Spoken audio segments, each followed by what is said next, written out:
Speaking of business niya, nakita ko yung picture niya, pre. Yung katawan niya ang lawak, taba pa ng hawak.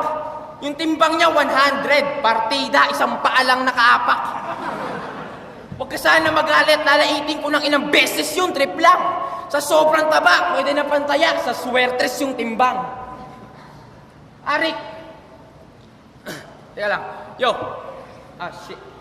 Pwede nang pantaya sa swertres yung timbang, tsaka sa katawan niya palang masasabi ko na suki siya ng kabag.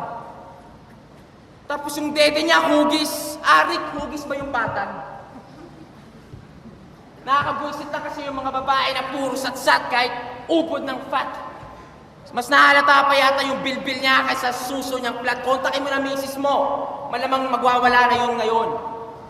Huwag niya, makisabi lang, huwag niyang dibdibin, total wala naman siya nun. At, style ko na naman.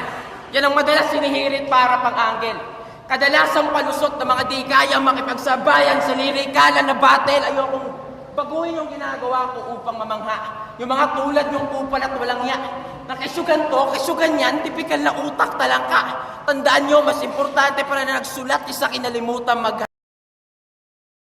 Kilalang kilabot ng timog, tiradorang bansag. Mananalo tong hayop na to pagpatungkol sa tangkad. Magkaparehas to ng estilo. Kalokohan yun, Brad, kasi sa lahat ng sinasabi nyo nanggaling sa iisang tamod, ako lang nabuot may ambag. Ang liit ng utak mo. Halatang munggo, bro. Oo, malaki yung asawa ko. Kasi siya yung mundo ko.